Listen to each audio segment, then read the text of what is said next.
हजुरलाई आज म पाक्न लागेको आँपको गुलियो अचार बनाएर देखाउँदैछु। नमस्ते, YouTube channel Amar Panchhi food वर्ल्डमा हजुरलाई धेरै धेरै स्वागत छ। र कहिलेकाहीँ बजारबाट किनेर लिएर आउँदा काँचो आँप भनेर लिएर आउँछौँ, तर अलिअलि पाकेको वाला पर्ने गर्छ र त्यस्तो आँप भए पनि हामीले मजाले मिठोसँगले अचार बनाएर खान सक्छौँ। मैले चाहिँ 4वटा पाक्न लागेको आँपलाई लिएर आएको छु। यो चाहिँ पुरै काँचो पनि होइन र पुरै पाकिसकेको पनि छैन। सुरुमा हामीले यसको बोक्रालाई चाहिँ निकाल्छौँ। मलाई चाहिँ विशेष गरेर यो काँचो आँप भन्दा पनि यसरी पाक्न लागेको आँपको अचार अझै मिठो लाग्छ। हजुरहरूमध्ये कतिजनालाई पिनास त्यस्तो छ भने धेरै अमिलो खान नहुन सक्छ र बालबालिकाहरूलाई पनि धेरै अमिलो मन नपर्न सक्छ र ज्वरो सोरो पनि आउन सक्छ।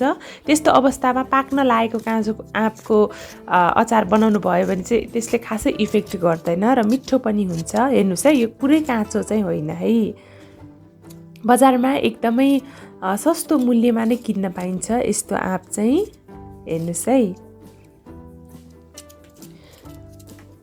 यसलाई चाहिँ मसिनो मसिनो गरेर काट्न सक्छौँ र यसको बिया पनि मजाले हामीले बनाउन सकिन्छ। र सुरुमा एउटा प्यानलाई राम्रोसँगले तताएँ, त्यसपछि तोरीको तेल राखेँ 2 चम्चा जति। हजुरहरूले जुनै तेलमा बनाउनु भए पनि हुन्छ। र कलर लिएर आउनुको लागि चाहिँ मैले यसरी बेसारलाई राखेँ। एकदमै सानो आँचमा राख्नु होला, लो फ्लेममा। यसरी रातो खुर्सानी पनि 1 चम्चा राखेँ। यसरी लो फ्लेममा तेलमा बेसार र रातो खुर्सानी राखेँ भने राम्रो कलर दिन्छ। यसरी 1 चम्चा मैले सोपलाई पनि हल्का फुराएँ। नडढाउनु होला है, सोप चाहिँ डढ्यो भने मिठो हुँदैन। र चिनी राखेँ 8 चम्चा। मैले चाहिँ एउटा आँपको लागि चाहिँ 2 चम्चा चिनी राखेकी छु, ठुलो चम्चाले। र चिनीलाई एकैछिन भुट्नुपर्छ।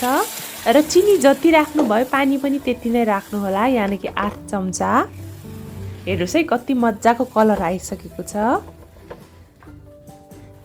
वाउ, अब यसलाई मजाले उम्लिन दिनु होला है। र चिनी राम्ररी पग्लिसकेपछि चाहिँ हामी अरू चिज थप्छौँ। मैले यसरी जिरा धनियाँको पाउडर आधा चम्चा राखेँ र बिरे नुन राखेँ आधा चम्चा। हजुरहरूसँग बिरे नुन छैन भने अहिले यो लकडाउनको समयमा चाहिँ घरमा पाइने नुन नै राख्नु भए पनि हुन्छ। अब भने यो आँप र आँपको बियालाई चाहिँ म मजाले यसलाई चाहिँ पकाउन जाँदैछु। मलाई चाहिँ यो आँप भन्दा पनि आँपको बिया चाहिँ एकदमै मिठो लाग्छ। हेर्नुहोस् है, मजाले पकाउनुपर्छ यसलाई। हामीले करिब चाहिँ 6-7 मिनट चाहिँ लाग्ने गर्छ। मजाले चलाइकन पकाउँदै जाँदाखेरि बिस्तारै यसले कन्सिस्टेन्सी चेन्ज गर्छ यसरी। अब भने हजुरहरूसँग छ भने चाहिँ हिङ राखिदिनु होला। हिङले एकदमै मिठो टेस्ट दिन्छ, विशेष गरेर यस्तो अचारमा। 1 पिन्च जति मैले हिङलाई पनि राखेँ र मजाले यसलाई पकाउनु होला। यो अचार हजुरहरूले 1 हप्तासम्म मजाले स्टोर गरेर खान सक्नुहुन्छ। र यसमा 2 चम्चा भेनिगर राख्नुभयो भने चाहिँ 1-2 वर्षसम्म पनि यो अचार बिग्रदैन। चिसोबाट चाहिँ बचाउनु पर्छ है। यो अचारलाई घाममा सुकाउनु पनि पर्दैन र हेल्दी पनि छ, किनभने यसमा धेरै चिल्लो पनि युज गरेकी छैन मैले। हेर्नुहोस् है, यसलाई चिनीको सट्टामा सक्खर राखेर पनि बनाउन सकिन्छ। म हजुरहरूलाई टेस्ट गरेर पनि देखाउँछु है त। हेर्नुहोस् त, कस्तो खाउँ लाग्दो अचार तयार भइसकेको छ। मजाले चिसो बनाउनु होला र एयर टाइट कन्टेनरमा हालेर मजाले खानु होला है। खाना, रोटी, नान, परोठा जेसँग खानु भए पनि हुन्छ। एकदमै टेस्टी बनेको छ। आजको रेसिपी हजुरहरूलाई कस्तो लाग्यो? मन पर्यो भने भिडियोलाई लाइक, कमेन्ट र सेयर गर्न नबिर्सिनु होला। साथै मेरो च्यानल अमर पन्छी फुड वर्ल्डलाई सब्सक्राइब पनि गरिदिनु होला।